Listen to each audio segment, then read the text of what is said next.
অক্ষত অবস্থায় আছে। নুরাল পাগলা, জানি না সে কেমন ছিল, কিন্তু আমরা যতটুকুই জানি মানুষ মারা যাওয়ার একদিন পরে মানুষের পেটের ভিতরে একটা পোকা তৈরি হয়, পায়খানার রাস্তা দিয়ে বের হয়, আশেপাশের পোকাকে বলে আয় ইনভাইট, আমন্ত্রণ নিমন্ত্রণের লাস্ট আমার ঘরে ঢুকেছে, তোরা খাবি, আমরা পার্টি করবো, আজকে আয়োজন করবো। সমস্ত পোকা এসে ওই লাশটাকে খাওয়া শুরু করে। বিজ্ঞান বলে, হাদিস বলে, 3 দিনের মাথায় প্রথম মানুষের নাকের ডগার মধ্যে পোকাগুলা খাওয়া শুরু করে, নাকের ডগার গোশত খেয়ে ফেলে। 6 দিনের মাথা এবার তার শরীরের প্রত্যেকটা নখের গোড়া কামড়িয়ে কামড়িয়ে 20টা আঙ্গুলের নখগুলা খুশো জমিনের মধ্যে ফেলে দেয়। 9 দিনের মাথায় মাথার চুলগুলা পড়ে যায়, আর 12 দিনের মাথায় প্রত্যেকটা পশমে কামড়িয়ে কামড়িয়ে খেয়ে ফেলে। কিন্তু নুরাল বাংলা কেমন ছিল জানি না, 14 দিন পরে লাশ উঠানো হয়েছিল, পিছিয়েছিল, আক্রমণ কিন্তু একটা পশম পর্যন্ত ক্ষত হয় নাই, গায়ের ভিতরে একটা চামড়া পর্যন্ত হয় নাই। মোহাম্মদ কি গোলামোं का কাফন ময়লা नहीं होता, আল্লাহর কসম যারা নবীর গোলামি করে এদের কাফন পর্যন্ত মাটি স্পর্শ করতে পারে না। জবান খুলে বলুন পারে না। এজন্য রাসূলুল্লাহ, এজন্য আমরা বলি ভালো যদি বাঁচতে হয় নবীকে বাস। আপনি বলবেন সুন্দর দিক থেকে আমার নবীকে ছাড়া অন্য কাউকে ভালোবাসতে মন চাইবে না। মা আয়েশা সিদ্দিকা রাদিয়াল্লাহু তাআলা আনহা জিজ্ঞেস করলেন, নবী আপনি সুন্দর নাকি ইউসুফ নবী সুন্দর? আপনি কি মনে করছেন? নবী আমার বলবে আমি আমি নবী আমার 63 বছর জিন্দেগিতে কোনোদিন আমি আমি আমি এই শব্দ নবী বলে নাই। নবী আমার বলেছে তোমার মুখ দিয়ে আমি মেম্বার, আমি চেয়ারম্যান, আমি এমপি, আমি মন্ত্রী, আমি করবা, তাহাজ্জুদ পড়ে কপালে দাগ পড়বা, তোমার দোয়া জবান থেকে আল্লাহ কোনোদিন কবুল করবে না। কোন একজন শায়ের সেজন্য চমৎকার বলেছেন, बकरी कहे मैं तू चूड़ी के नीचे आए, मैना कहे मैना तो सबको दिल में उठाए। बकरी माने ছাগল কি বলে मैं আমি সব। আমার আল্লাহ বলে আমি বলছিস না, তোকে আমি চুরির নিচে ঢুকাই দিলাম। আকিকে করো, ছাগল দিয়ে জবাই করো, ঈদে তোমার কোরবানি দিয়ে জবাই করো, ছাগল দিয়ে জবাই করো, বাদয়া করো, ছাগল দিয়ে গলায় ছুরি লাগিয়ে তোমরা কোরবানি করো। আমি বলেছ, সেজন্য আল্লাহ চুরির নিচে ঢুকিয়ে দিয়েছে। আর ময়না পাখি কি বলে? মেনা, আমি কিছুই না, মেনা আমি কিছুই না। আমার আল্লাহ বলে ময়নাকে এত দামি করলাম, 20,000 টাকা, 25,000 টাকা, 30,000 টাকা দিয়ে ময়না পাখি কিনে কলা খাওয়ায়, আপেল খাওয়ায়, নাশপাতি খাওয়ায়। কারণ কি? ময়না যখন বলে আমি কিছুই না, আমার আল্লাহ বলে ময়নার জন্য প্রত্যেকের অন্তরে আমি আল্লাহ মোহাব্বত তৈরি করে দিলাম। আজকে থেকে আমি জমিদার, আমি এমপি, আমি নেতা, আমি লিডার বলবেন না। আল্লাহর শপথ আমি কিছুই না, আমি নগণ্য, আমি ছোট মানুষ বলবেন। আমার আল্লাহ বলে জবান নাড়াবা, দোয়া করবা, মুখ থেকে বের হওয়ার আগে আমি আল্লাহ কবুল করে ফেলবো। আমার রাসূলকে জিজ্ঞেস করেছিলেন, নবী আপনি সুন্দর নাকি? হযরত ইউসুফ নবী সুন্দর। নবী আমার মুস্কি এসে বলল, জামালি মিসলুল মিলহি, আয়েশা আমার সৌন্দর্য হচ্ছে লবণের মতো। বুঝতে পারলাম না, বুঝতে চান? তার শুনুন। মনে করেন আগামীকাল আমাদের নাসের ভাই এখানে একটা বিশাল নাচগানের আয়োজন করবে। চিন্তা করলেন 1000 মানুষকে হবে, সবচেয়ে ভিআইপি মানুষকে দাওয়াত দেওয়া হবে। এখানে তিনি মুসলামের মনে করেন ওমান থেকে, দুবাই থেকে ঘি আনলেন, সৌদি আরব থেকে আরো ভিআইপি চাল আনার পরে রান্না যখন শুরু করলো, আশেপাশের অবস্থা মোমো হয়ে গেল। আরে দারুণ সুগ্রান বের হয়েছে, আছে খাবো রে, দারুণ রে, ফ্যান্টাস্টিক রে। 82 সাইড গুলো সব মশলা দিয়েছি, দামিটা আমার লক্ষ টাকার, কিন্তু লবণ তো 40 টাকা কেজি, 2 কেজি 80, 3 কেজি 120। দরকার কি? লক্ষ টাকার মশলা দিয়েছে, গ্রাম ছড়িয়ে গিয়েছে, লবণ 80 টাকা বাদ দে, দিব না। আপনি যখন খেতে বসবেন, আপনি খাওয়ার টেবিলে বসে বলবেন দারুণ সুগ্রান, মুখে দেওয়ার পরে বলেন ওহো স্বাদ তো পাই না, তৃপ্তি পাই না। কারণ কি? লবণ দেওয়া নাই। নবী আমার বলে খাবারের লবণ না দিলে যেমন দুনিয়ার সব স্বাদ নষ্ট হয়ে যায়, আমি রাসূলুল্লাহর নূর যদি না লাগে জীবনে সেটাকে সুন্দরকে বলবে না। ইউসুফ নবীকে সুন্দর বলে কারণ আমি রাসূলের নূর ইউসুফের ভিতরে আল্লাহ ঢুকিয়েছে। আসমানের সূর্যকে সুন্দর বলে আমি রাসূলুল্লাহর নূরের ঝলক সূর্যের ভিতরে ঢুকিয়েছে। আসমানের চন্দ্রকে সুন্দর বলে আমি রাসূলুল্লাহর সৌন্দর্যের ঝলক একবার ঢুকিয়েছে। মনে রাখবা, সমুদ্র সৈকত, কক্সবাজার, সিবিস ভরা, সুন্দরবন, বান্দরবান বলো, যেখানে যাও সেখানে গিয়ে যদি বলো ওয়াও বিউটিফুল ফ্যান্টাস্টিক, যেটা দেখেই তোমার ওয়াও চমৎকার ভালো লাগে, তোমার মুখ দিয়ে আসবে, মনে করবা সেইখানে রাসূলুল্লাহর একটা নূরানী ঝলক আমার আল্লাহ ঢুকিয়ে দিয়েছে। আমার নবীর সুন্দর ছাড়া দুনিয়ার জমিনে কেউ সুন্দর হতে পারে না। আল্লাহর সভা যদি আমাকে কেউ বলে গোলাম রাব্বানি কাশেমি আপনার চেহারা নুরানি, হ্যাঁ নাসির ভাই চেহারা নুরানি, মনে করবেন রাসূলুল্লাহর নূর লুকায়িত আছে। এই জন্য আমরা বলি বাতিলের চেহারা নষ্ট হয় কিন্তু সুন্নিদের চেহারা নষ্ট হয় না। কারণ নবীকে যারা নূর মানবে এদের চেহারা নুরানি হবে। স্বর্ণের দোকানে গেলে ওরা দেখবেন ডান হাত বা আমাদের স্বর্ণ থাকে, নবীকে যারা নূর নূর নিয়ে রিসার্চ করবে এদের চেহারা নুরানি হয়ে যাবে। আর সারাদিন যারা নবী মাটি নবী মাটি নবী মাটি বলবে আর মৃত্যুর 30 দিন পরে মাটি এদেরকে খায়ে হাড্ডিগুলা তাদের মাটির উপর বাসায় রাখবে। কথা বলা ঠিক না? কিন্তু নবীকে নূর মানবেন গাউসুল আজম মাইজবান্ডারের মতো আপনি 100 বছরের পরেও আপনার লাশ দেখবেন অক্ষত অবস্থায় আছে। নুরাল পাগলা জানি না সে কেমন ছিল, কিন্তু আমরা যতটুকু জানি মানুষ মারা যাওয়ার একদিন পরে মানুষের পেটের ভিতরে একটা পোকা তৈরি হয়, পায়খানার রাস্তা দিয়ে বের হয়। আশেপাশের পোকাকে বলে আর ইনভাইট আমন্ত্রণ নিমন্ত্রণের লাশ আমার ঘরে ঢুকেছে, তোরা খাবি, আমরা পার্টি করবো, আজকে আয়োজন করবো। সমস্ত পোকা এসে ওই লাশটাকে খাওয়া শুরু করে।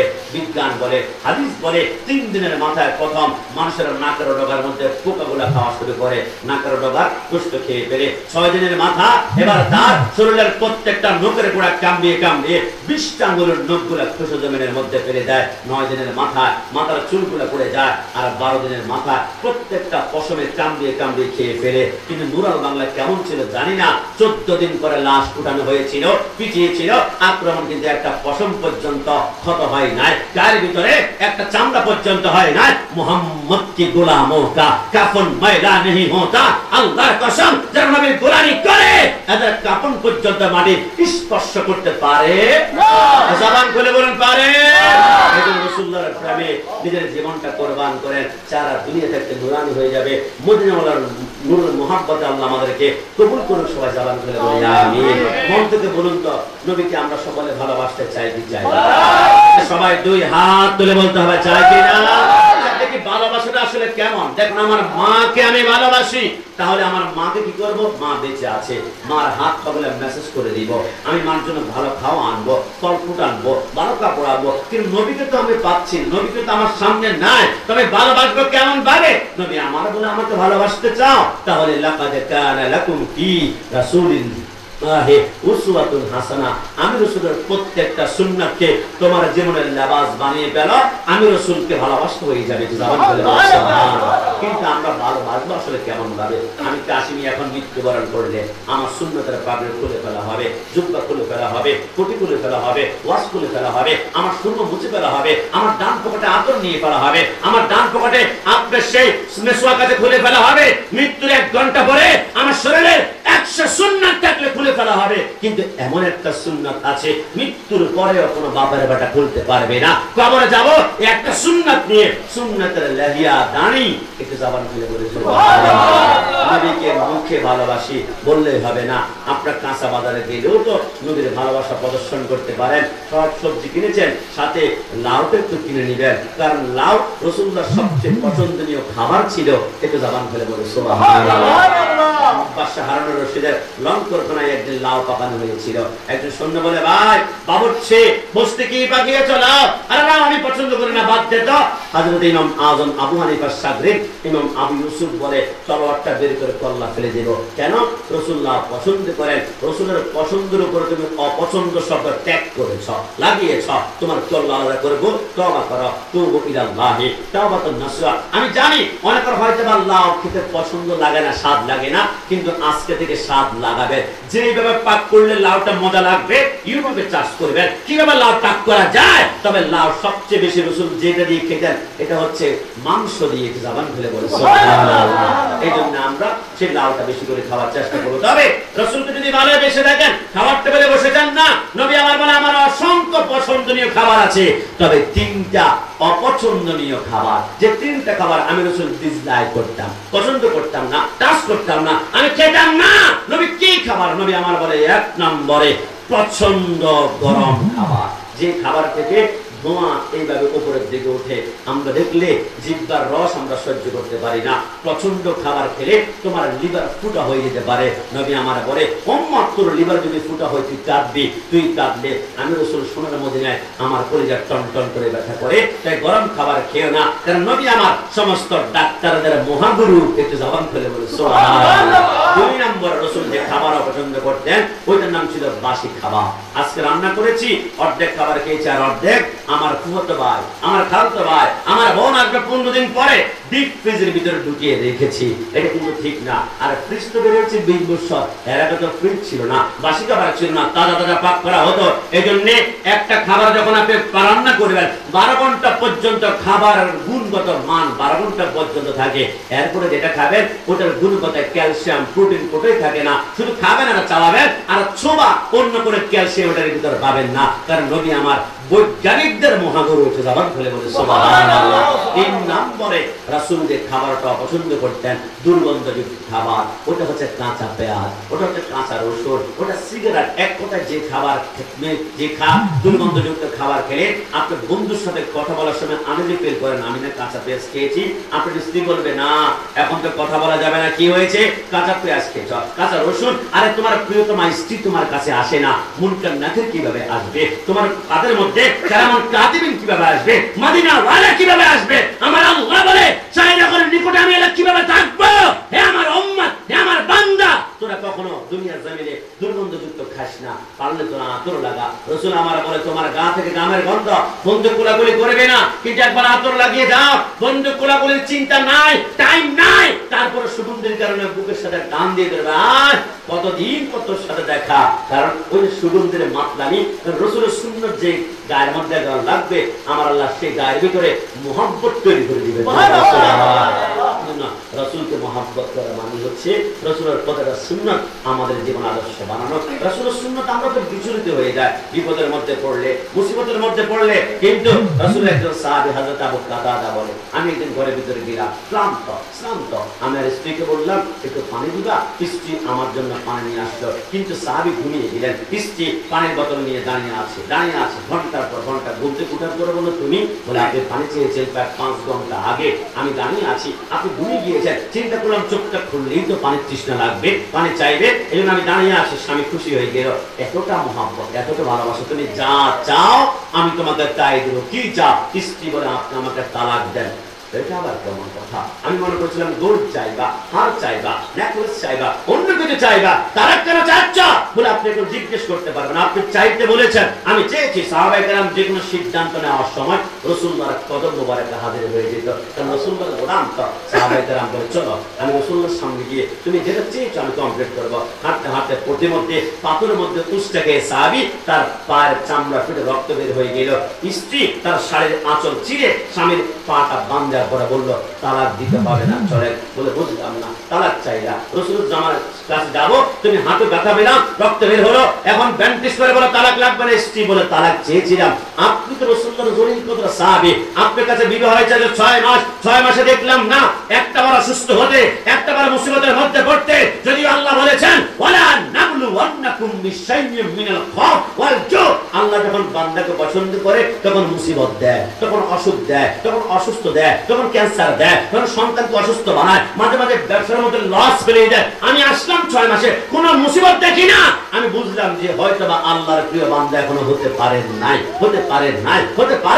এখন যখন হাঁটতে শুরু করলাম টাক করে পড়ে চামড়া ফেটে গেল, রক্ত বের হলো, মুসিবত এসেছে, বুঝতে পেরেছি আল্লাহ আপনাকে পছন্দ করতে শুরু করেছে। যুবক মুসিবতের মধ্যে পড়লে শুধু কেবল আল্লাহ কেবল আমাকে দেখে 5 ওয়াক্ত নামাজ পড়ি, বাচ্চা অসুস্থ 5 ওয়াক্ত নামাজ পড়ি, আমার রিজিকে বরকত পায় না। পাশের ঘরের পুরুষ মদ খায়, তার দোকান 5টার জায়গায় 10টা, তার 10 কোটি টাকার জায়গায় 20 কোটি টাকা, ব্যবসা একটার পর একটা উঠে। আমার আল্লাহ বলে বান্দা যখন তোকে আমি বেশি পছন্দ করা শুরু করি তখন পরীক্ষা করি, দেখবে তুই পরীক্ষার হলে তোমার সবচেয়ে প্রিয় টিচারও তোমাকে একটা উত্তর বলে দিবে না, কারণ তুমি এখন পরীক্ষার হলে আছো। তোমাকে যখন অসুস্থ দিব তখন তুমি ক্ষমা চাইবা যে আল্লাহ ভালো করে দাও, ভালো করে দাও, ভালো করে দাও, তারপরে দেখবা তুমি সুস্থ হচ্ছ না, কারণ এখন পরীক্ষার মানে চলতেছ না। তুমি পরীক্ষার হলে তোমার টিচার বলে দেয় না, আমি আল্লাহ করতে তোমাকে কবুল করবো, পরীক্ষা রাখি, দেখি সবর করো। ইন্নাল্লাহা মা'আস সাবিরিন, সবরকারীর সাথে আছেন কে? আল্লাহ। একটু শাহাদাত আঙ্গুল সবরে বলতে হবে কে? পরের জায়গা পরের জমিন ঘরে বানায়া আমি রই, আমি তো সে ঘরের মালিক নই, আমি তো সে ঘরের মালিক নই। সেবার মতন পরের জায়গা পরের জমিন ঘরে বানায়া আমি রই, আমি তো সে ঘরের মালিক নই। আল্লাহ দুনিয়ার লোভ লালস আকাঙ্ক্ষা থেকে আমাদেরকে সেভ করুক, হেফাজত করুক। সবাই জবান করে উচ্চ আওয়াজে একবার বলি আমিন। দুনিয়ার জমিনে সাপ যদি ছোবল দেয়, শরীরের ভিতরে যখন সাপের বিষ ঢুকে যাবে, তখন দেখবেন ফুলকুড়ি আর বড় ফুলের মিষ্টি খেলেও স্বাদ লাগবে না। শরীরে যখন জ্বর চলে আসে প্রচন্ড, তখন করে বসতো স্বাদ লাগে না, কারণ জ্বরের বিষ ঢুকে গিয়েছে। ঠিক তামাম দুনিয়াতে এমন একটা বিষ ছোবল আছে, যে ছোবল একবার খেলে নামাজ ভালো লাগবে না, রোজা ভালো লাগবে না, সিজদা ভালো লাগবে না।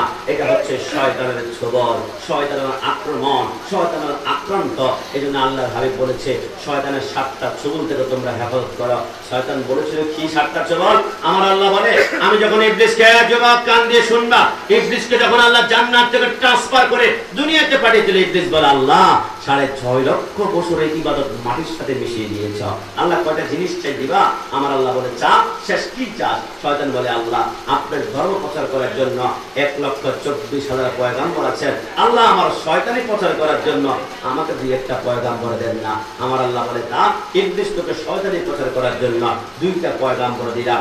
একটা হচ্ছে সাহের, একটা হচ্ছে জাদুকর, আর একটা হচ্ছে কাহেন, আর একটা হচ্ছে গণক। চট্টগ্রাম নিউ মার্কেট মোড়ে অনেক গণক দেখতে পারবেন, টিয়াপাকে দিয়ে কাঠ গণনা করা হয়। আগামী বছর বিয়া, পরের বছর বাচ্চা, এর পরের বছর বাড়ি, কিন্তু 5 বছর পরে গিয়ে দেখি হাট্টি মাটিন টিম, তারা মাঠে পাড়ে ডিম। আমার কপালে আসলে কিছুই নাই। এই জন্য গণককে বিশ্বাস করবেন, শয়তানের খপ্পরে পড়ে গিয়েছেন। শয়তান বলে, আল্লাহ আর একটা পয়গাম্বরকে সাহার জাদুকর, বাণিজ্য মেলে যাবা, রাস্তার মোড়ে যাবা, আপনাদের রওজার বাজারের দিনে অনেক জাদুকর আসে, মুখের ভিতরে 5 টাকা শিপি ঢুকায়, একটার পর একটা বের করে, 5টা 10টা 15টা, একটু পরে বলে, এতক্ষণ খেলা দেখিয়েছি না, এবার আমাকে 50 টাকা করে দে। তো তুমি যদি 5 টাকার এক শিপি মুখের ভিতরে ঢুকায় 10টা বের করতে পারো, তো 1000 টাকার নোট একটা ভিতরে ঢুকায় আর 10টা বের করে 10,000 টাকার মালিক হয়ে যাও না। আমার কাছে হাত পাতে কেন? বোঝা গেলে ধোঁকা আছে, বাটপারি আছে, প্রতারণা আছে।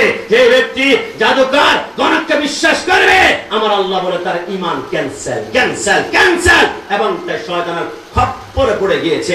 আল্লাহ আমাদেরকে হেফাজত করে। সবাই বলি আমিন। ইবলিস বলেছিল, আল্লাহ এবার 2টা কিতাব দেন। আমার আল্লাহ বলে, যা 2টি কিতাব দিলাম। আল্লাহ কি কিতাব? আমার আল্লাহ বলে, 1 নম্বর কিতাবের নাম হচ্ছে তাসাব্বুরুল কালাম, কাল্পনিক কথাবার্তা। ওই যুবক তার প্রিয়তমাকে পাওয়ার জন্য মাঝে মাঝে গান বালায়, বাঁচবো না মরে যাব, ওই পারে চলে যাব। অনেক যুবক বলে, আমি একটা পাহাড় থেকে চাপ দিয়ে তোমার জন্য মৃত্যুবরণ করব, তুমি চাইলে আসমানে চাপ টেনে নিয়ে আসবে। যে কাল্পনিক কথাবার্তা মিথ্যা বলে বলে একজন মানুষকে নেশাগ্রস্ত করে আকৃষ্ট করা, এটা হচ্ছে শয়তানের কিতাব। শয়তান বলেছিল, আল্লাহ তাহলে আরেকটা কিতাব কি? আমার আল্লাহ বলে, আরেকটা কিতাব হচ্ছে শাররুজ্জান, এটা হচ্ছে খারাপ ধারণা। ফটিকছড়িতে আজ থেকে 17 দিন পূর্বে ক্লাস 9-এর একজন ছাত্র রাতের বেলা হাঁটছিল, তাকে চোর মনে করে মব সৃষ্টি করে পিটতে পিটতে ছেলেটাকে মেরে ফেলেছিল।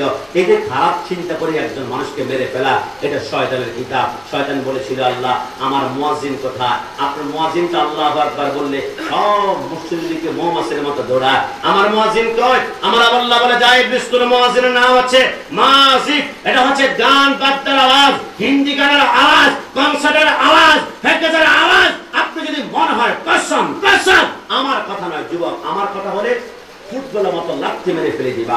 মদিনাওয়ালা 63 বছরের জিন্দেগিতে একটা মিথ্যা কথা যিনি বলেননি, তিনি হচ্ছেন মুহাম্মদুর রাসূলুল্লাহ। এটা জবান করে বলে সুবহানাল্লাহ। নবী আমার বলে, তোমার যদি গান, ফেকেজ, ডান্স, কনসার্ট শুনে সাথে সাথে মনের ভিতরে তরঙ্গ সৃষ্টি হয়ে দৌড়াতে মন চায়, মনে করবা শয়তানের মুয়াজ্জিনের ডাকে তুমি সাড়া দিয়েছ, শয়তানের মুয়াজ্জিনের পাল্লায় পড়ে গিয়েছ।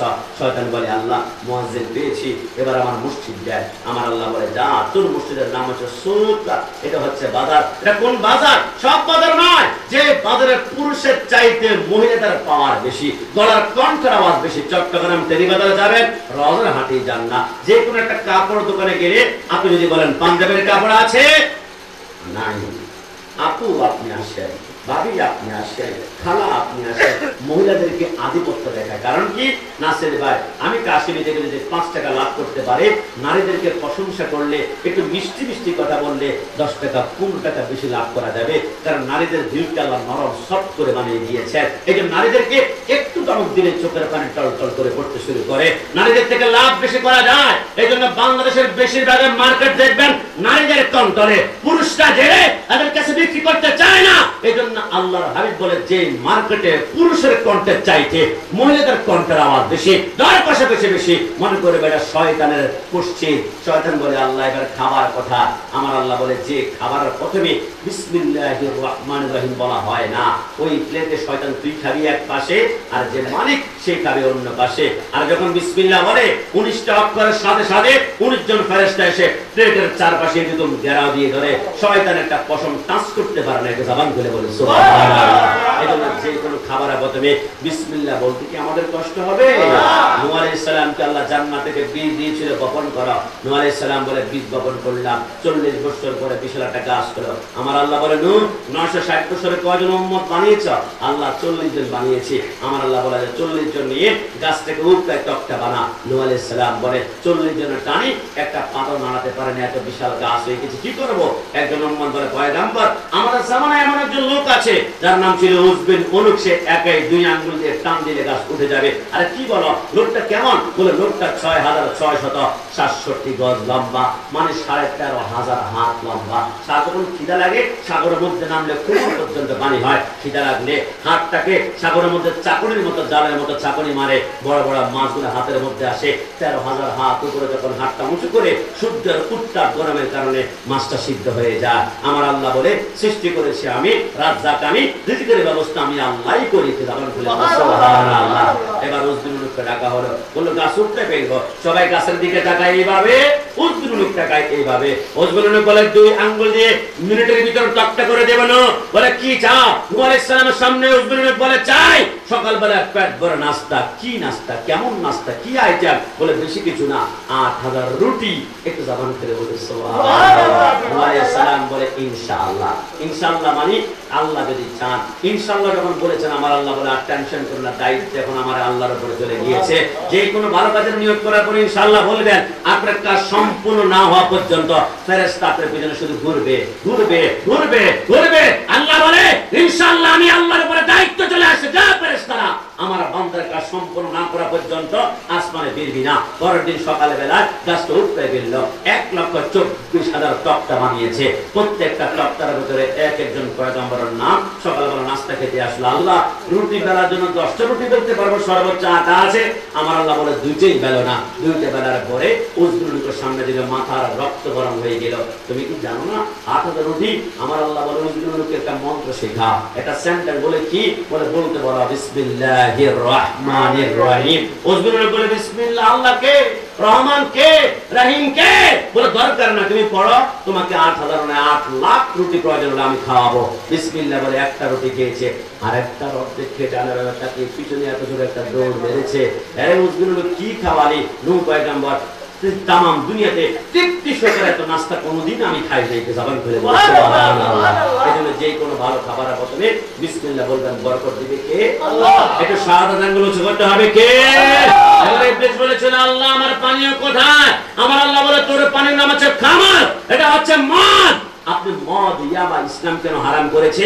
আমি কাশিমের আঙ্গুল যদি কেটে যায়, আমার এক ফোঁটা রক্ত বের হলো, 1 টাইম ব্যান্ডেজ কোথায়? Doctor pharmacy. কিন্তু আমরা 2 দিন পূর্বে দেখেছিলাম একজন আপন ভাইকে শোয়াই, আর 2 ভাই আপন ভাইয়ের চোখ 2টা মার্বেলের মতন বের করে তার বাবার হাতে দিয়েছিল। কেমনে সম্ভব? এক ফোঁটা রক্ত বের হলো, সহ্য করতে পারে না, চোখ বের করে কেমনে? গাজীপুরে আমার এক সাংবাদিক ভাইকে গলার মধ্যে ছুরি লাগিয়ে জবাই করে দিয়েছে, তরফ তরফ করে ছুরি দিয়ে গাঁচ্ছে। তার বড় বিন্দু মাত্র তার খারাপ লাগছে না। কারণ কি জানেন?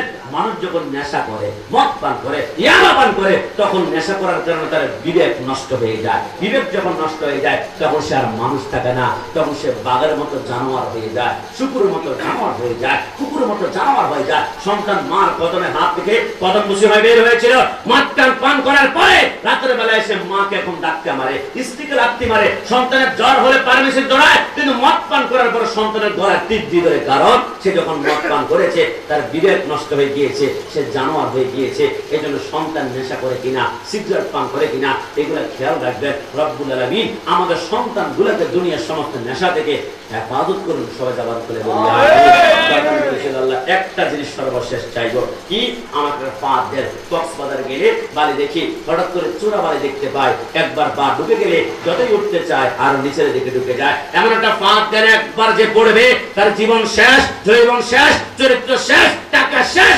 আমার আল্লাহ বলে দিলাম, এটা হচ্ছে নেশা, এটা হচ্ছে নারী। তবে এটা ঘরের নারী নয়, এটা হচ্ছে বেগানা নারী, এটা হচ্ছে পরকীয়া নারী। তোমার স্ত্রীকে ঘরে ফেলে দিয়ে অন্য নারীর দিকে তাকানো, তুমি এখন বিবাহ করে নাই, পর নারীর প্রতি আকৃষ্ট হয়ে তার দিকে চোখ খুলে তাকানো, এটা হচ্ছে চোরাবালির মতো। তোমার টাকা যাবে, সম্পদ যাবে, চরিত্র যাবে, দুনিয়া যাবে, কবরে যাবে, হাসর যাবে, জাহান্নামে তোমাকে জ্বলতেই হবে। আল্লাহ সেই শয়তানের ফাঁদ খপ্পর থেকে আমাদেরকে হেফাজত করতে হবে। আমার কত বেশি কষ্ট পেয়েছে, আমি তোকে হাত করে বেড়েছি, কারণ আমার রসুলের কথাগুলো আমি শুধু আপনাদেরকে বাংলা অনুবাদ করে শুনিয়েছি। আপনারা যদি রাগ করেন মদিনাওয়ালার পথে রাগ যদি করেন, আপনার দুনিয়া বরবাদ, আখিরাত বরবাদ। এই জন্য বলি, ভালো যদি বাঁচতে হয় নবীকে ভালোবাসবেন, আপনার কবর দেবেন নুরানি, আসল নুরানি, কিয়ামত নুরানি। আল্লাহ জান্নাত বানিয়েছেন নূর দ্বারা। নবীকে যারা নূর মানবে এরা নুরানি জান্নাতে ঢুকবে। নবীকে যারা মাটি বলবে, সাত মাটির নিচে জাহান্নামে আল্লাহ এদেরকে গাড়ি ফেলবে। কথা বলো ঠিক কিনা? তবে আমার সুন্দর লেগেছে আজকের প্যান্ডেলের পিছনের দিকটা, কিন্তু আমাদের ইয়ং জেনারেশন ভালো, মানে 12, 13, 15, 18 বছর। তবে আমি দায়িত্ব নিয়ে বলছি, আজকে যারা আমার পর্দানিসীন মা বোনরা, আপনি ধন্য। আজকে প্যান্ডেলের ভিতরে মিলাদুন নবীর মাহফিলে যে সন্তানগুলো আসছে, যুবকগুলো আসছে, আরে ভবিষ্যতে কি হবে না হবে আমি জানি না, তবে আমি চ্যালেঞ্জ দিয়ে বললাম, এরা জীবনে কোনোদিন জঙ্গি হবে না। কথা বলা ঠিক কিনা? যাদের অন্তরে মিলাদুন নবী ঢুকে যায়, এরা কখনো জঙ্গি হতে পারে না। মিলাদুন নবী ঢুকে যায় মানে যাদের অন্তর রাহমাতুল লিল আলামিনের রহমত ঢুকে যায়। বাংলাদেশে যত জঙ্গি ধরা খেয়েছে, একজন মিলাদুন নবীর পক্ষে ছিল না। আর যারাই মিলাদুন নবীর পক্ষে থাকে, এরা কখনো জঙ্গি হতে পারে না। জঙ্গি মানে হচ্ছে উগ্রবাদী। দেখেন নাই, নুরাল পাগলার লাশ কবর থেকে উঠিয়ে মাটির উপর পিটিয়ে অক্টেন ঢেলে দিয়েছে। আল্লাহ বলে, মিনহা খলাকনাকুম ওয়া ফিহা নুঈদুকুম ওয়া মিনহা নুখরিজুকুম তারাতান উখরা। আল্লাহ বলে, যে মাটি দিয়ে বানানো হয়েছে ওইখানে দাফন, ওই মাটি থেকে আমি আল্লাহ বের করব। আল্লাহ বলে, আমি বের করব। তৌহিদি জনতা বলে, তুমি আল্লাহ বের করতে হবে না, আমরা এই মাটি থেকে বের করে ফেলি। নাম দিয়েছে তৌহিদি জনতা, কিন্তু আল্লাহ বিরোধী। আমার আল্লাহ বলে, কেউ যদি অপরাধ করে দুনিয়াতে, দুনিয়ার আদালতে বিচার হবে। মৃত্যুবরণ করার পরে দুনিয়ার আদালতের বিচার হবে না, বিচার হবে আমি আল্লাহর আদালতে। মৃত্যুবরণ করার পরে তৌহিদি জনতা বলে, আল্লাহকে মানি না, আমরা আল্লাহর আদালত মানি না, আমরা কবর থেকে উঠে আবার বিচার করব। এরা নাম দিয়েছে তৌহিদি জনতা। আল্লাহর কসম, তৌহিদ নাই। হিন্দু আল্লাহকে বিশ্বাস করে, ভগবান ভগবান, বৌদ্ধরা আল্লাহকে বিশ্বাস করে, ঈশ্বর ঈশ্বর, খ্রিস্টানরা আল্লাহকে বিশ্বাস করে, গড গড, কিন্তু এদের চোখের পানি আল্লাহ কবুল করে না। কারণ আমার আল্লাহ বলে, শুধু লা ইলাহা ইল্লাল্লাহ পর্যন্ত পড়ে চোখের পানি চাললে কাজ হবে না রে বাবা। মুহাম্মদুর রাসূলুল্লাহ সাল্লাল্লাহু আলাইহি ওয়াসাল্লাম এই যে বাগান সাজিয়েছ, এটা হচ্ছে মুসলমানদের মূল আলামত। যে ব্যক্তি আমি আল্লাহর নামের সাথে বন্ধুর নাম নিব, এক ফোঁটা চোখের পানি বের হবে। মামবাকা মিন খাশিয়াতিল্লাহ, তার চোখকে জাহান্নাম আরাম করে দেওয়া হবে। এই জন্য যারা আজকে ছোট্ট ছোট্ট বাচ্চারা প্যান্ডেলে এসেছে, আমি স্যালুট জানাই, এরা জঙ্গি হবে না। তবে আজকে থেকে মনে রাখবেন, তৌহিদি জনতা নামে যারা আছে, এরা উগ্রপন্থী। আমি এদের শুধু পরিচয় শেষ করে আমি বলে দিতে চাই, তৌহিদি জনতা কারা জানেন? এদের ইতিহাস, তৌহিদি জনতা বর্তমান নাম, কিন্তু এদের রাসূলুল্লাহর জামানায় এদের নাম ছিল মুনাফিক। এরপর নাম পরিবর্তন করে তাবিদের জামানায় নাম দিয়েছে এরা খারজি। এরপর নাম পরিবর্তন করে তাবিদের জামানায় নাম দিয়েছে রাফিজি। এরপর নাম পরিবর্তন করে নাম দিয়েছে ওহাবি। এরপর নাম পরিবর্তন করে নাম দিয়েছে তাবলীগ জামাত। এখন বর্তমানে তৌহিদি জনতা। এদেরকে চিনার 5টা আলামত আছে। 1 নম্বরে ইস্তেমার মাঠে খুন, 2 নম্বরে মসজিদে সহবাস, 3 নম্বরে মাদ্রাসায় বলাৎকার, 4 নম্বরে মাজার ভাঙচুর, 5 নম্বরে কথায় কাজে উগ্রতা। এদের নাম হচ্ছে তৌহিদি জনতা। কথা বলো ঠিক কিনা? সুন্নাত ওয়াল জামাত, রাসূলের জামানায় আহলে সুন্নাত ওয়াল জামাত, তাবিঈদের জামানায় আহলে সুন্নাত ওয়াল জামাত, গাউসুল আজমের জামানায় আহলে সুন্নাত ওয়াল জামাত, খাজা গরিব নওয়াজের জামানায় আহলে সুন্নাত ওয়াল জামাত, শাহজালাল রাহমাতুল্লাহ জামানায় আহলে সুন্নাত ওয়াল জামাত, আজকের জামানায় আহলে সুন্নাত ওয়াল জামাত। এদেরকে কিনতে যাও, আমার ভাই শহীদ নুরুল ইসলাম বারকের গলায় তোমরা চুরি লাগিয়েছ, ঈমান কিনতে পেরেছ? পারো নাই। আমার ভাই গাজীপুরে রইসুদ্দিনের মুখ থেকে তোমরা পানির বোতল দিয়ে আবার টাঙ্গি নিয়ে গিয়েছ, ঈমান কিনতে পেরেছ? পারো নাই। সুন্নিরা ঈমান বিক্রি করেছে, সুন্নিরা নিজেকে বিক্রি করেছে, মদিনাওয়ালার কদমে ঈমান কখনো কেনা যাবে? ওই সরকারে মদিনার প্রেম অন্তরে মহব্বত নিয়ে আমাদের জীবনটা রাসূলুল্লাহর তবে প্রমাণ করতে পারে। সবাই জবান খুলে উৎসাহ আছে একবার বলি আমিন। মহব্বত ভালোবাসায় আমরা নবীকে প্রাণ করে একটু সালাম নেব। ইয়া নবী সালাম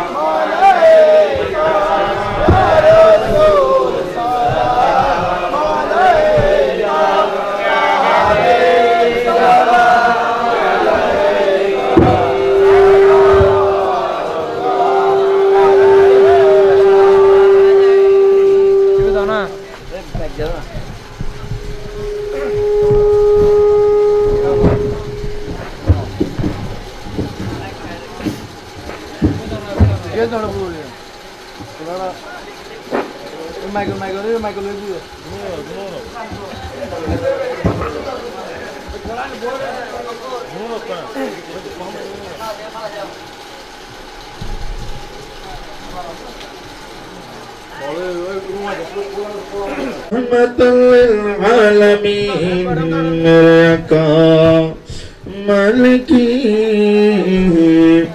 जन्नत तुम्हें हो कासमी, निअमत तुम्हें हो साक़े कौसर तुम्हें हो शाफ़िए महशर तुम्हें अल्लाह या हबीब सलाम अलैका सलाम मुस्तफा जाने रहमान सलाम शम्ए बज में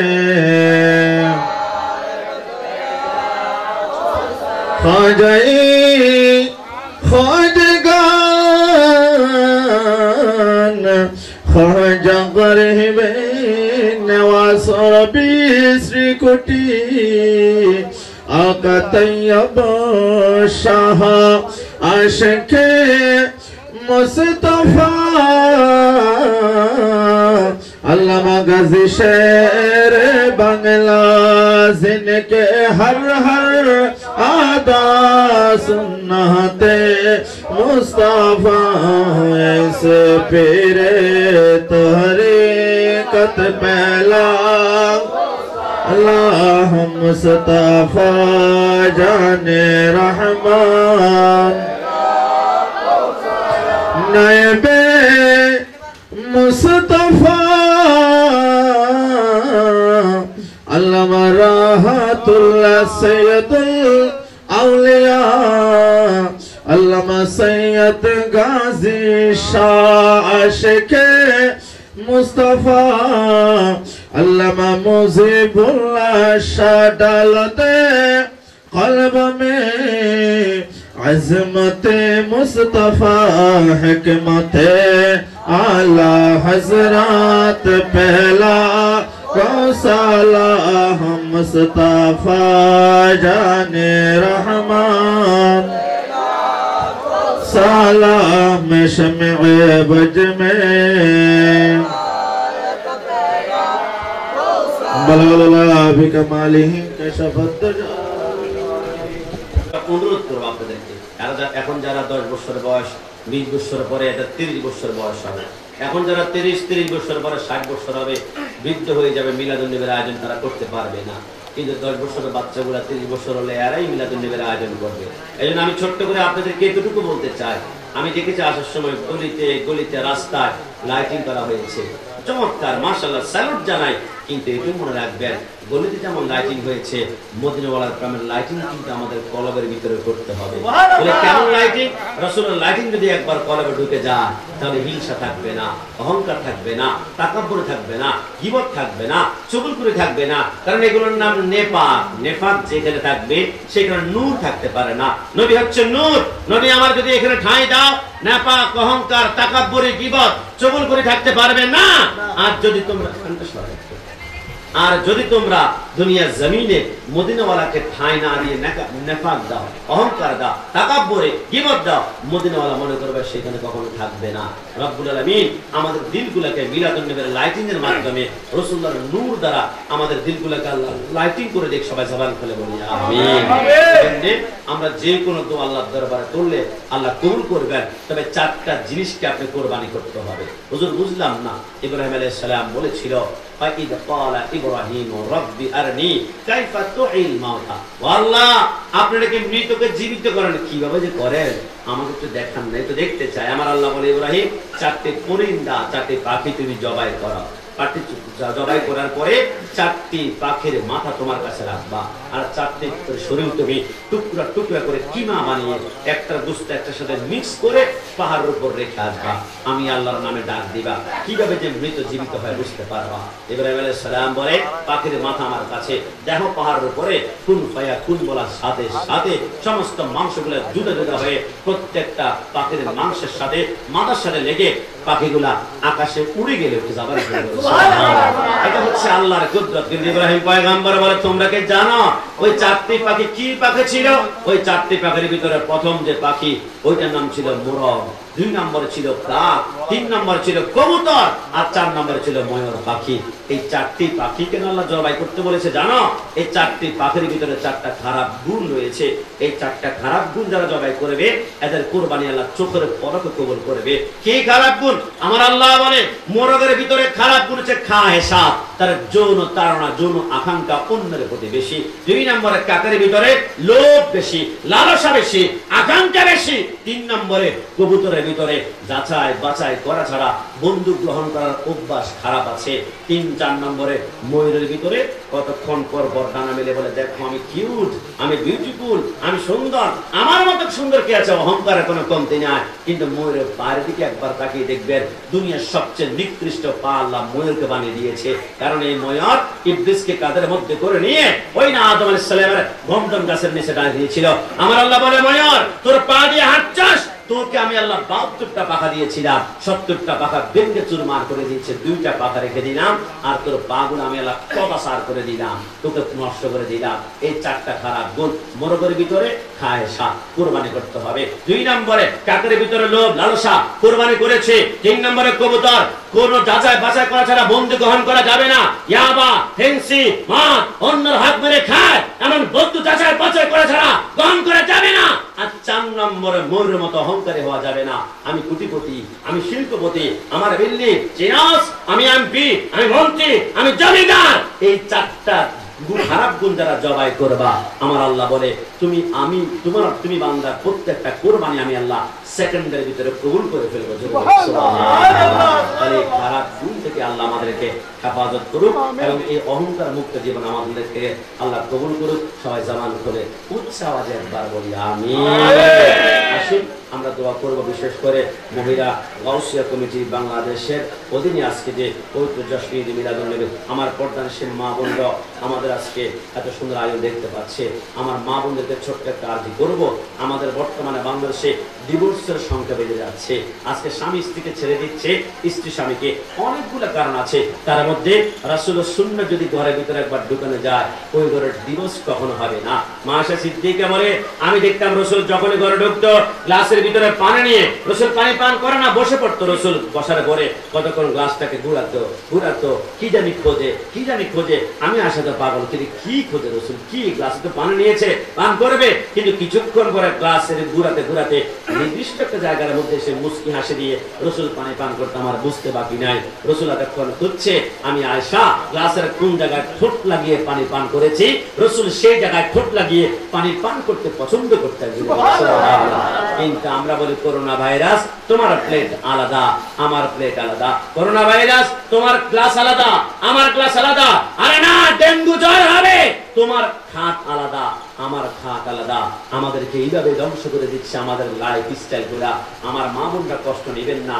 আপনাদের আলমারিতে দেখা যায় 12টা চিপিজ আছে, 12টা কাপড় আছে, 12টা মেক্সি আছে, থরথর নতুন সাজানো। কিন্তু আমার মা বোনরা ঘরের ভিতরে কাপড় পরে পিছন দিক দিয়ে ছেঁড়া, ডান পাশের দাড়ি আরেক দিক দিয়ে ছিঁড়ে গিয়েছে। মা, আমার বোন, ঘটনা কি নতুন পোশাকগুলা পরবে না, এটা কেন পড়ছ? হাজবেন্ডের সামনেই তো ওইগুলো কোথায় পড়বা? বলে গায়ে হলুদ আছে, অনুষ্ঠান আছে, বিয়ে আছে, ওইখানে কেন? বলে অনেক মানুষ তাকাবে। ও অনেক মানুষকে তাকানোর জন্য নবী আমার বলেছে অন্য কোন পুরুষ তোমার দিকে তাকাবে এই আশা করে মেকআপ করেছ, সেজেছ, ড্রেস করেছ। নবী আমার বলে খোদার কসম কিয়ামতের ময়দানে জিনাকারী নারীর কাতারের মধ্যে তাকে দাঁড় করানো হবে, জিনাকারী নারীর কাতারে তাকে দাঁড় করানো হবে। তুমি স্বাস্থ্য হবে তোমার স্বামীর জন্য, মেকআপ করবে স্বামীর জন্য, পোশাক পরবে স্বামীর জন্য। বোন, আমার টেনশন লাগে, আমার খারাপ লাগে। একজন স্বামী যদি ধমক দেয়, কান্না করে ফেলা, তোমার মনটা কাল এত দুর্বল করেছে। আমাদের ডাস্টবিনের পাশ দিয়ে আমি পুরুষ হেঁটে চলে যায়, আমার বোন, আমার মা কিন্তু ডাস্ট ময়লার বাক্স কিনে দিয়ে এমনি হাঁটে না, কাপড়টা নাকের মধ্যে দিয়ে হাঁটে। কারণ আমার বোন ময়লার দুর্গন্ধ সহ্য করতে পারে না। জাহান্নামের দুর্গন্ধ এক ফোঁটা দুনিয়াতে ছেড়ে দিলে তাম দুনিয়ার দুর্গন্ধে মানুষ চিৎকার করে আত্মহত্যা করবে। ওই জাহান্নাম কিভাবে সহ্য করবো? আমার মা, আমার বোন, তোমার লাইফ থেকে বিভূত মুক্ত, সুশান্তি মুক্ত করতে চাইলে তুমি সাজাও তোমার স্বামীর সামনে, মেকআপ করো স্বামীর সামনে, ড্রেস আপ করো স্বামীর সামনে। আল্লাহর শপথ নবী আমার বলে, কোন স্বামী যদি ঘরে ঢোকার সময় স্ত্রীর দিকে তাকিয়ে মুচকি হাসি দিয়ে বলে এত সুন্দর লাগে, আমার চোখ ঠান্ডা হয়ে গিয়েছে, আল্লাহর কসম লিতাসকুনু ইলাইহা, ওই স্ত্রীর জন্য আল্লাহ জান্নাতে একটা প্রশান্তির ঘর বানাবে। একটু জবান খুলে বলে সুবহানাল্লাহ। আপনি কি মনে করছেন শুধু আমার বোন আপনার সামনে সাজবে, আপনার ওয়াইফ নায়িকার মতো বসবে? এমনটাই না, আপনিও তো আপনার স্ত্রীর সামনে সুন্দর করে সাজতে হবে। আমরা কি করি? আমি চাই তুমি সুন্দর সাজাও, কিন্তু আমি কি করি? ঘরের ভিতরে গিয়ে গেঞ্জিটা খোলে, লুঙ্গিটা পরে, হাতের মধ্যে মোবাইল নিয়ে টিভি ছেড়ে দিয়ে আমি কাজ হয়ে শুয়ে আছি। আমি যেমন চাই আমার স্ত্রী পরিপাটি হয়ে মেকআপ করে সুন্দর করে আমার সামনে পারফিউম দিয়ে বসবে, আমার স্ত্রীর তো ইচ্ছা আছে, শখ আছে, আমার স্বামী সুন্দর একটা জামা গায়ে দিবে, সুন্দর একটা পোশাক পরে আমার সামনে পরিপাটি হয়ে বসবে। আমি তাকে দেখলে তার প্রতি আমার আকৃষ্টতা, মহাব্বত বেড়ে যাবে। এই জন্যে আমার রসুলের প্রত্যেকটা সুন্নত আপনি ঘরে ঢুকান, আল্লাহর শপথ এসি লাগবে না, এয়ার কুলার লাগবে না, ফ্যান লাগবে না। রব্বুল আলামিন রসুলের সুন্নাত যেই ঘরে ঢুকবে ওই ঘরটাকে শান্তির বাণী পৌঁছিয়ে দিবে। যদি বলে সুবহানাল্লাহ। ঘরে ঢোকার সময় স্ত্রীর দিকে সালাম দেন, স্ত্রীর দিকে তাকিয়ে মুস্কি হাসি দেন। আবার ঘর থেকে বের হওয়ার সময় সালাম দেন, মুস্কি হাসি দেন। কিন্তু মুস্কি হাসি ঘরে নাই, রাজারহাট কসমেটিক্স দোকানে মুস্কি হাসি পাওয়া যায়। খালাম্মা, আপু, ভাবি, হাসির কোনো অভাব নেই। ঘরে আসলে মেজাজ পুরো একদম হট হয়ে আছে। হলুদ কেন বেশি, লবণ কেন কম, মশলা কেন এত খারাপ হয়েছে? কিন্তু ঘরে একটাবার মুস্কি হাসি দিয়ে দেখেন, 12 ঘন্টা আপনি 12 গ্লাস জুস খাইয়ে স্ত্রীর দিলকে ঠান্ডা করতে পারবেন না। একটা মুস্কি হাসি দিলে আমার আল্লাহ বলে স্ত্রীর অশান্তি অন্তরকে আল্লাহ সেকেন্ডে প্রশান্তি বানিয়ে দিবেন। যদি বলে সুবহানাল্লাহ। অনেকে আবার বলবেন হুজুর আজকে মহব্বতের কথা না, মিলাদুন নবীর মাস মানে মহব্বতের মাস। আমরা টাকা দিয়ে মহব্বত কিনা যায় না। যদি শান্তি টাকা দিয়ে মহব্বত কিনা যেত, সুফি মিজান সাহেব পৃথিবীর বাংলাদেশের সবচেয়ে প্রশান্তিময় পুরুষ হতো। টাকার কোনো অভাব নাই, কিন্তু রিক্সার ড্রাইভার, ভ্যান চালক যে পরিমাণ শান্তিতে আছে, কোটিপতি সেই শান্তিতে নাই। গাড়ির নাম হচ্ছে বুলেট প্রুফ গাড়ি। মানে কি? এই গাড়ির ভিতরে গুলি করলা বুলেট ডুববে না। আরে গাড়ির ভিতরে আছে টেনশনে, আমার গুলি মানে নাকি আবার। কিন্তু আমি কাশেমি অটো রিক্সাতে চড়ি, আমার কোনো টেনশন নাই। আমরা সিএনজিতে চড়ি, কোনো টেনশন নাই। যে বুলেট প্রুফ গাড়িতে ঢুকে সে এসে হাওয়া খাচ্ছে আর টেনশন করে আমাকে গুলি মারে কিনা, গুলি মারলে যাতে করে গ্লাসের ভিতরে না ঢুকে। আমার নাসির ভাই সুন্দর করে মোটর সাইকেল দিয়ে চলে যাবে, রিক্সা দিয়ে চলে যাবে, আমাদের টেনশন নাই। কারণ টাকা দিয়ে শান্তি কিনা যায় না। শান্তির মালিক কে? আল্লাহ। একটু জবান খুলে কে? এই শাহাদাত আঙ্গুল উঁচু করে বলুন কে? আপনি শান্তি খুঁজবেন, কিন্তু শান্তির মালিককে আপনি রাজি করবেন না, এমনটা হতে হবে না। আপনি শান্তি যদি চান তাহলে শান্তির মালিককে রাজি করতে হবে। আল্লাহর কসম, শান্তি অটোমেটিক আপনার কদমে এসে চুমা খাবে। মাল্লাহুল মাওলা ফারাহুল কুল। আল্লাহকে রাজি করলে জান্নাত আপনার কদমে চুমা খাবে, শান্তি চুমা খাবে। আপনি দরে টাকা পয়সা অর্থ আপনার কদমে চুমা খাবে, কারণ শান্তির মালিক তো হচ্ছে আল্লাহ। সেই শান্তির মালিককে আমরা রাজি করতে পারি। আল্লাহ আমাদেরকে কবুল করে। সবাই জবান করে বলে আমিন। আমার মহিলা গাউসিয়া কমিটির বন্ধুদেরকে আমার পক্ষ থেকে স্যালুট জানাই। ইচ্ছে করলে তো কক্সবাজার যেতে পারতো, সুন্দরবন বান্দরবন টাকা জমিয়েছি, হাজবেন্ড চলো না 11,000 টাকা খরচ করে আমরা কক্সবাজার চলে যাব, কিন্তু কক্সবাজার যায় না। মদিনাওয়ালার প্রেমের বাগান সাজিয়েছে। মানজাল্লাযী ইয়াশফাউ ইনদাহু ইল্লা বিইذনি, রব্বুল আলামিন রাসূলুল্লাহর প্রেমে মহব্বতে শাফাত করে কিয়ামতের ময়দানে পুলসিরাত পার করে দিক। সবাই জবান খুলে উচ্চাওয়াজে একবার বলি আমিন। মিলাদ কিয়ামের পরে আর 20 মিনিট কথা বলে পেরেছি, এটা কি আপনারা আমার উপর রাগ করেছে কি আমার উপর কষ্ট পেয়েছে? না, কারণ আপনাদের সাথে আমরা এখানে জনসভা করতে বসি নাই, মন্ত্রী মিনিস্ট্রিকে রাজি করার জন্য বসি নাই, আমরা বসেছি আল্লাহ রাসূলকে রাজি করার জন্য। আপনাদের সাথে আমার রক্তের সম্পর্ক নাই, নাসির ভাইয়ের সাথে আমার রক্তের সম্পর্ক নাই, তবে রক্তের চাইতো দামি সম্পর্ক ইমানি সম্পর্কিত। রব্বুল আলামিন আমাদের প্রত্যেক, আমাদের নাসির ভাই ওয়াইফ সহধর্মিনী তার বাচ্চারা যারা আছে দুনিয়া জমিনে, আমি অবাক হয়েছি। এদেরকে আমি প্রত্যেককে চিনি, আমি জানি না এদেরকে কি বানাতে পারছে নাসির ভাই, তবে এরা ডায়মন্ড থেকেও দামি, এরা হীরা থেকেও দামি। আপনি বলবেন হুজুর কি বলেন, ও এটা দামি জিনিস তো দেখি না। আর রাসূলের প্রেম যাদের অন্তরে আছে এদের থেকে দামি সম্পদ দুনিয়া তার হতে পারে না। দেখেন না, নায়ক রিয়াজের শ্বশুর পিস্তল কিনেছে নিজেকে সেভ করার জন্য, কিন্তু সেই পিস্তল নিজের মাথায় রেখে আত্মহত্যা করেছে, কারণ সন্তান বিদেশের জমিনে বিশেষ করে চাকরি করে বাবার খবর নেয় না। রাসূলের আদর্শ যদি ওকে শিক্ষা দিত তাহলে বাবার খবর নিত। সন্তানকে 1 ঘন্টা খেলনা না দিলে একদিন কাঁদবে, দুনিয়াতে শিক্ষা না দিলে দুনিয়াতে সারা জীবন কাঁদাবে। আর রাসূলের সুন্নাত আল্লাহর ওলিদের মিলাদুন নবী শিক্ষা না দিলে কিয়ামতে কাঁদবে, আপনাকেও কাঁদিয়ে ছাড়বে। কথা বলা ঠিক কিনা? এইজন্য সন্তানগুলাকে নবী প্রেমের শিক্ষা, লেখাপড়া কম হতে পারে, নবী প্রেমের শিক্ষা যখন একবার ঢুকে যাবে এই সন্তান আব্বা আম্মার সাথে গাদ্দারি করবে না। রাসূল সরকার মদিনার প্রেম প্রত্যেকটা সন্তানকে রাসূলের মহব্বতে সুন্নি হিসাবে কবুল করুক। সবাই বলি আমিন। এবার বলেন শেষবার মতো সুন্নি পরিচয় খুশি না বেজার? খুশি। না জবান করে খুশি না বেজার? খুশি। দুই হাত তুলে বলো খুশি না বেজার? রব্বুল আলামিন সুন্নি পরিচয় মৃত্যুর আগ পর্যন্ত আমাদেরকে খুশি রাজি রাখো। সবাই জবান করে বলি আমিন। তাবারক কি আছে না গেছে? আছে। আছে। তাহলে তাবারকটা আস্তে করে দেওয়া শুরু করো। আমরা জিকির করি সামান্য। দেখো আবার তোমরা দাঁড়াই যাইও না, তাহলে আবার বসেন বসেন বসে যান এগুলা বলতে হবে, কেমন? এগুলা তো আমি বলতে পারবো না। আমরা জিকির করে একটা মহব্বতে সবাই তাবারকটা হাত দিনা। হাসবি রাব্বি জাল্লাল্লাহ মা ফি কলবি নূরে মুহাম্মদ সাল্লাল্লাহু লা ইলাহা ইল্লাল্লাহ ইয়া রাসূলুল্লাহ ইয়া হাবিবাল্লাহ ইয়া রাসূলুল্লাহ ইয়া হাবিবাল্লাহ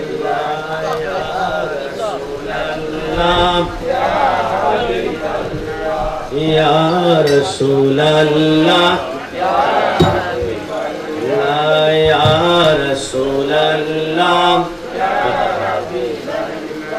ইয়া রাসূলুল্লাহ সবাই বলুন না ইয়া রাসূলুল্লাহ ইয়া হাবিবাল্লাহ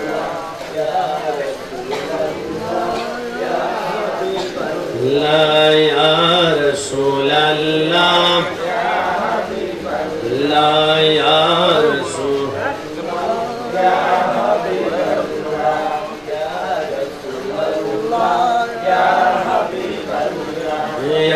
রাসূলুল্লাহ মুনকার নাকির আসিয়া সওয়াল করবে বসাইয়া, বলুন না মুনকার নাকির আসিয়া সওয়াল করবে বসাইয়া, দিও গো নবীজি পর্দা উঠাইয়া করিব সালাম কদম ধরিয়া ইয়া রাসূলুল্লাহ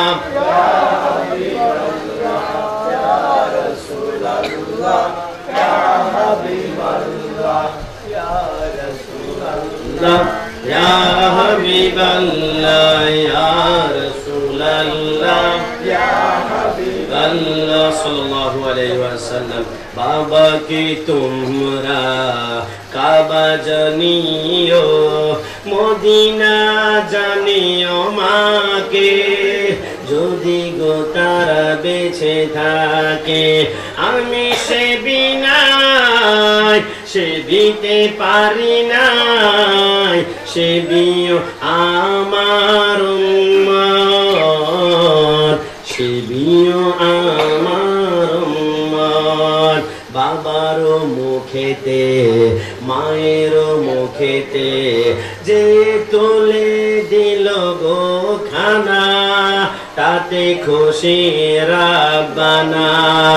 আমি সেবিনাই সেবিতে পারি না, করো না, আমি সেবিনাই সেবিতে পারি নাই, সেবিও আমার উম্মত, সেবিও আমার উম্মত। আব্বা আম্মার খেদমত, আব্বা আম্মার সাথে গাদ্দারি বেয়াদবি চোখ রাঙিয়ে কথা বলা যাবে? আব্বা আম্মার খেদমত পরিপূর্ণ হলে এবার মুর্শিদের কদমে চলে যাবেন, আপনার কলবকে পরিশুদ্ধ করে দিবেন। আমার মন মজাইয়া রে, দিল মজাইয়া মুর্শিদ নিজে এর দেশে যায়। যুবক সবাই বলো না, আমার মন মজাইয়া রে, দিল মজাইয়া মুর্শিদ নিজে এর দেশে যায়। ও মুর্শিদ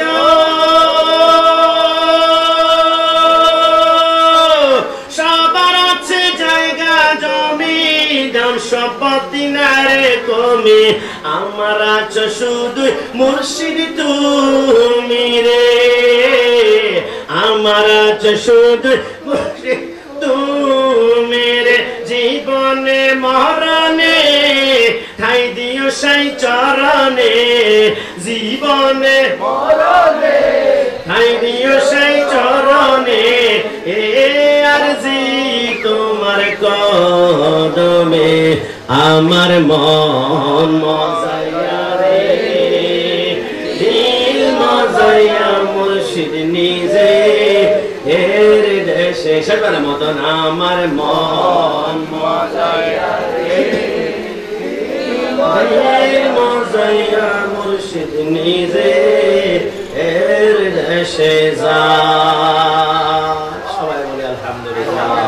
সবাই সূরা ফাতিহা একবার, ইখলাস 3 বার করে মর্তবা দুরূদ শরীফ পড়ে। আউযু বিল্লাহি মিনাশ শাইতানির রাজিম।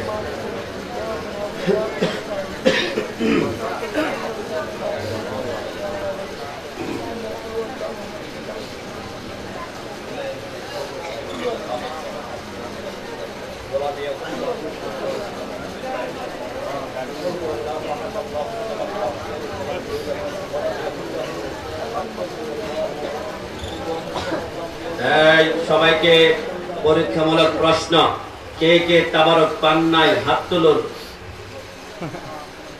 আরেকবার, কে কে তাবারক পান নাই হাত তুলুন। সবাই যদি পেয়েছেন তাহলে একবার বলুন আলহামদুলিল্লাহ, আর জবান খুলে আলহামদুলিল্লাহ। নাসির ভাই কিছু বলেন।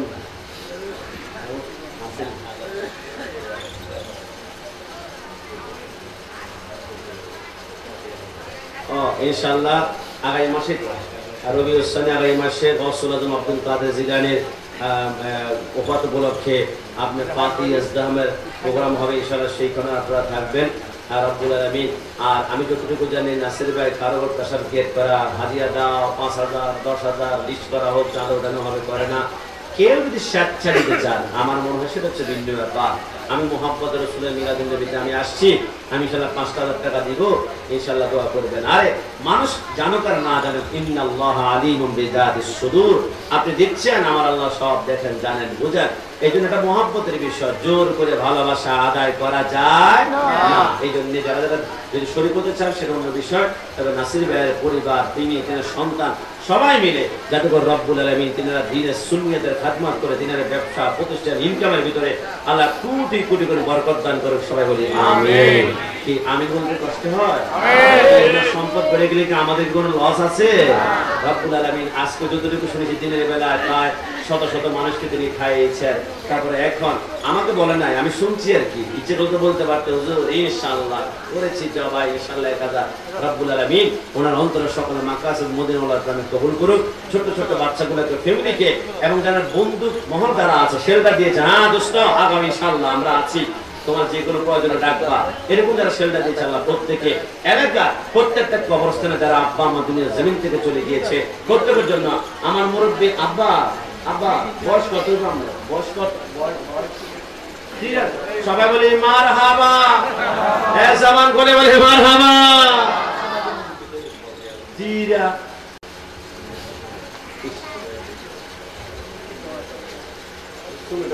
আল্লাহ হায়াত থেকে পাইতাম না। এই যে 93 বছর বয়সে একজন মুরব্বী আমাদের মাঝে আছে, রব্বুল আলামিন ওনার নেক আমলের বরকতে আমাদের জিন্দেগির গুনাহগুলো মাফ করে দেন। আমিন।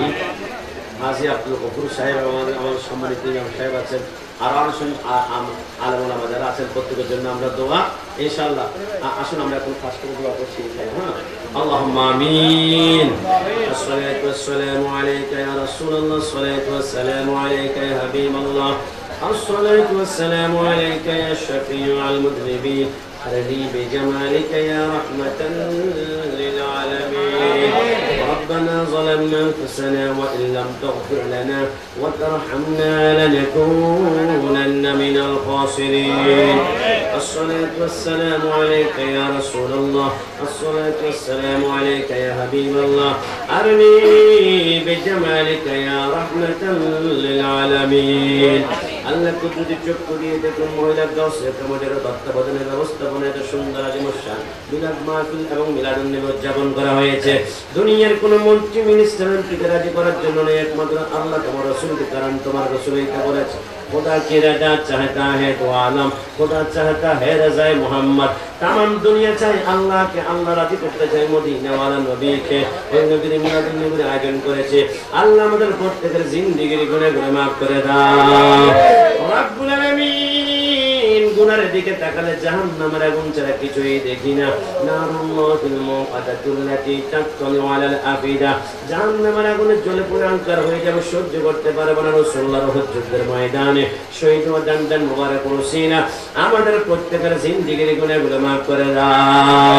গুনার বোঝা মাথায় লই ইয়া আল্লাহ কান্তাসি, বলুন না আল্লাহ, আর জবান খুলি আল্লাহ, আর চিল্লাই আল্লাহ।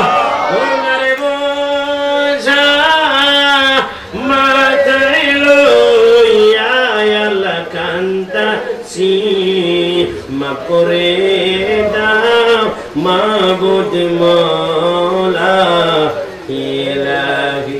তুমি যদি মাফ না করো আল্লাহ বান্দারে, বলো তোমার বান্দার কি উপায় হবে। আব্বাই আমার যার শুইছে আল্লাহ কবরে, মাফ করে দাও নূর নবীজির খাতিরে। রব্বুল আলামিনের সামনে মুরব্বিয়ানি কারা, যুবক ভাইরা, ছোট্ট ছোট্ট বাচ্চারা 10টা বাজে ঘুমিয়ে যাওয়ার কথা, রাত 1টা বেজে যায়, এখনো পর্যন্ত ঘুমায় না। আল্লাহ ছোট্ট ছোট্ট বাচ্চাগুলোকে ইমাম হোসেনের শহীদ হিসাবে কবুল আর মঞ্জুর করে না। আল্লাহ মুরব্বিয়ানি কারাম, যুবক ভাইরা, অনেকের রিজিকে বরকত পায় না, অনেকে অসুস্থ রয়েছেন, অনেকের চাকরির ব্যবস্থা হয় না, অনেকের লেখাপড়ার মধ্যে রয়েছেন।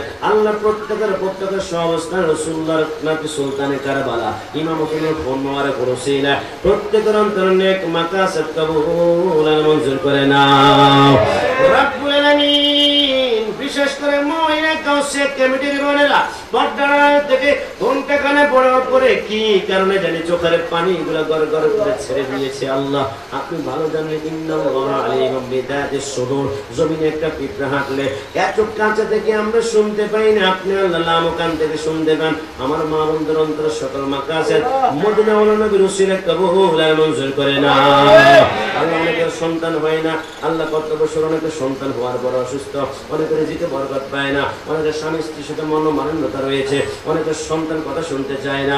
আল্লাহ মা বললেন যে যে মাকসুদ নিয়ে হাত বাড়িয়েছে প্রত্যেকের অন্তরে নেক মাকাসেদ রাসূলুল্লাহর কলিজার টুকরা কন্যা মা ফাতেমার কদম মোবারক রসিলা কবুল আর মঞ্জুর করে না। আল্লাহ সামনের মাসে ফাতিহা ইজতেমার একটি প্রোগ্রাম রয়েছে, আল্লাহ অর্থনৈতিকভাবে রিজিকে সম্মানের সাথে বরকত দান করে।